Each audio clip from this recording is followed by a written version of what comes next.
Est-ce qu'un simple blocus naval, dans un tout petit détroit, peut vraiment faire trembler l'ensemble de l'économie mondiale? Eh bien, c'est exactement la question qu'on va explorer aujourd'hui. Ok, alors rentrons directement dans le vif du sujet. Parce que ce qui se passe en ce moment même là, au large des côtes iraniennes, eh bien, ce n'est pas juste une petite opération militaire. C'est le début d'une onde de choc qui se propage déjà à travers la planète. Et attention, on ne parle pas de science-fiction, hein. Les enjeux sont immenses. Ce n'est pas une vague théorie, non. Des institutions majeures, comme le FMI, sont déjà en train de sonner l'alarme. Le mot qu'ils emploient? Récession. Une récession mondiale. Alors pour bien comprendre comment cette onde de choc peut devenir mondiale, il faut revenir au point de départ, à l'épicentre, si on veut. C'est-à-dire ce fameux blocus naval imposé par les États-Unis sur les ports iraniens. Ce qui est super intéressant ici, c'est le choix des mots. Les États-Unis ne disent pas simplement « on bloque les navires ». Non, ils emploient une définition militaire très officielle. Ils parlent d'une opération belligérante. Et soyons clairs, belligérant, ça vient du latin bellum, la guerre. C'est un terme qu'on n'utilise pas à la légère, c'est le langage d'un conflit armé. Et c'est là que tout se complique d'un point de vue légal. On a deux visions du droit qui s'affrontent. D'un côté, l'ONU qui dit « attention, on ne bloque pas la navigation internationale comme ça ». Et de l'autre, le droit de la guerre qui dit « en cas de conflit, un blocus peut être légitime ». Deux écoles, deux interprétations, pour une seule et même action. Ça crée un flux juridique total.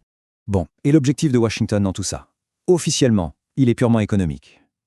L'idée, c'est de couper les vivres à l'Iran. Plus de vente de pétrole, plus d'argent qui rentre. C'est une stratégie de pression maximale pour, en théorie, forcer Téhéran à revenir à la table des négociations. Seulement voilà, beaucoup d'analystes préviennent que c'est un jeu extrêmement dangereux.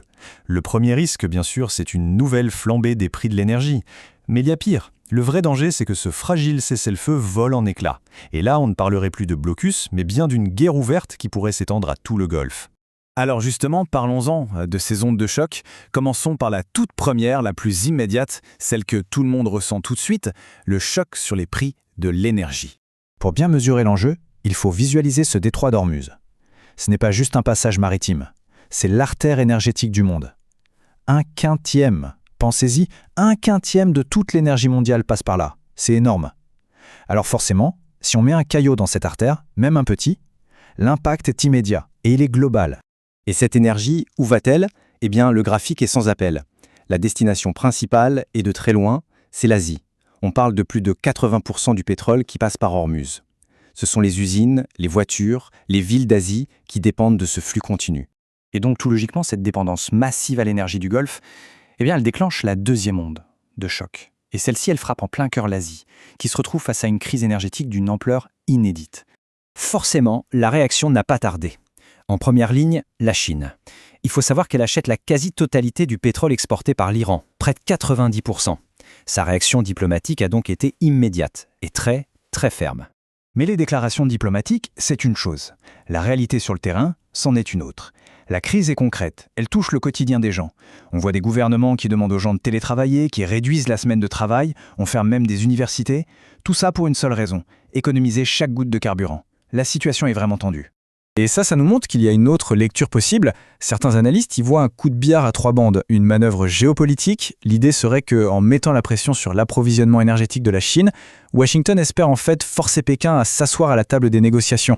Et on en arrive à la dernière vague, l'onde de choc finale. C'est le moment où toutes ces crises régionales, le blocus, la flambée du pétrole, la crise en Asie, finissent par fusionner en une seule grande menace pour l'ensemble de l'économie mondiale. Parce qu'il ne faut pas se leurrer. L'impact n'est pas que sur le prix de l'essence, même si c'est le plus visible. C'est un véritable effet domino. Si le transport coûte plus cher, alors les aliments dans notre supermarché coûtent plus cher, certains matériaux deviennent plus rares, même les engrais pour l'agriculture sont touchés. Au final, c'est le coût de la vie de tous les jours qui augmente. Et face à cette menace, on n'est pas tous logés à la même enseigne. C'est une crise mondiale, oui, mais elle ne frappe pas tout le monde avec la même force. Les analyses du FMI sont claires, certaines économies sont bien plus exposées que d'autres. Le Royaume-Uni, par exemple, pourrait être l'un des pays les plus durement touchés. Au fond, ce blocus est un pari géopolitique aux conséquences potentiellement dévastatrices. La grande question qui reste, c'est de savoir si cette pression économique va fonctionner et mener à la paix, ou si, au contraire, elle va être l'étincelle qui met le feu aux poudres.